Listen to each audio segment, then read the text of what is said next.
withstood the test of time. 500 years old is old Shakespeare, and the most famous playwright in the world. And he's ours, he's British. And despite having died all those years ago, we still talk about him in 2024. It is, of course, William Shakespeare. And across schools and stages in the country, he is regularly performed, because you have to. It's part of your syllabus, isn't it?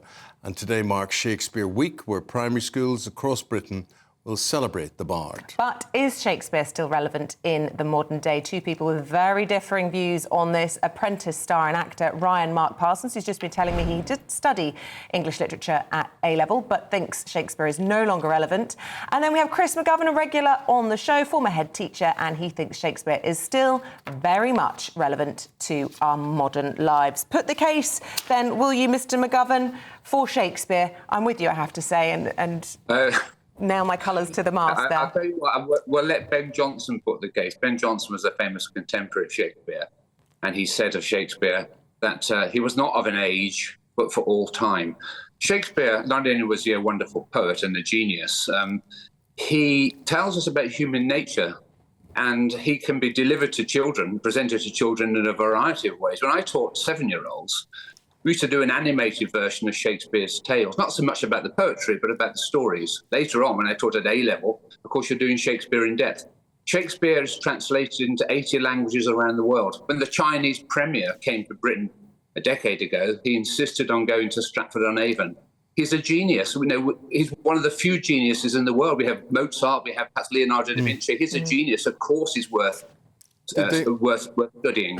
But, Chris, did they not think that Ben Jonson wrote some of his works? Well, that's interesting, isn't it? Some people say that. There's lots of people out there who will question who wrote the plays. What's really important, of course, is the quality of the writing. And can I just add, I have some sympathy for my opponent in this debate, because I'm afraid he's going to have to justify something which many people will disagree with. But good luck to him. But I think we all know Shakespeare was a genius. I'm sure my let's friend hear from Ryan. Well. This is Ryan Mark Parsons, who's a former star of The Apprentice. Tell us more, Ryan. Well, I agree with the other guests. I'm not denying Shakespeare's cultural relevance and significance in history. I mean, I admire Shakespeare. But I guess in terms of his relevance, if you were to define relevance, the Oxford Dictionary says it's appropriate to the time, context and circumstances. And I think there's an argument to be had about whether Shakespeare is relevant in 2024. Let's just look at the language that he uses. It's extremely archaic. It's almost elitist, because you have to have studied his works in order to understand the plays in which he wrote. So I think there's an argument to be had in terms of that. And I approach it as well from a Gen Z point of view. I'm 23.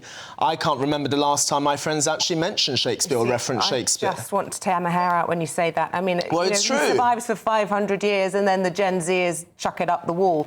And you say it's not relevant. I'll just but that's give you a great list sensationalism, but what does that actually mean? You say no one mentions William Shakespeare amongst your friends, and you never use the phrase a heart of gold, breaking the ice, lying low, I wear my heart upon my sleeve. All of this is relevant in our modern language. No, it's relevant if you know that you're quoting Shakespeare and you're referring to him. He's enriched our language. The thing is, we don't know we're quoting him, therefore he's got no relevance to anything that we're doing. We certainly won't if the Gen Zers get rid of him. But what about, I mean, on that argument, what about all of the words? We're going to look into the etymology of every single word that we use and therefore say whoever came up with that word is relevant today. Find me someone who's produced as many. Chris McGovern, what would you say? He's culturally enriched our modern language, but that doesn't make him relevant? Oh, he's more relevant than ever, because what Shakespeare does is tells us about human nature. The human nature in the 16th century or the 17th century, it was no different from today. You know, if looking at Vladimir Putin's headlines today, well, read Julius Caesar.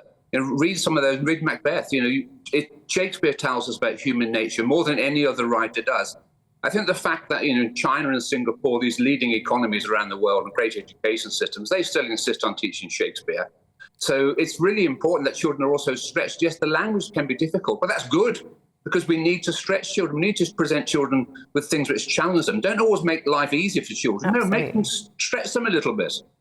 But, Chris, I always love listening to you and the practicalities involved in teaching.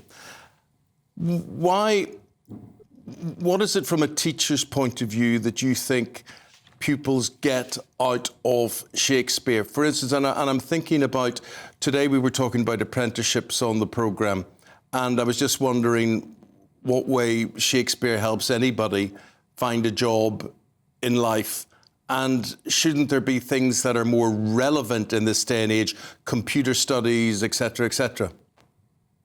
Absolutely. Look, our organisation, the Campaign for Real Education, has always promoted the importance of technical education, but we're also human beings. Shakespeare tells us how to be human.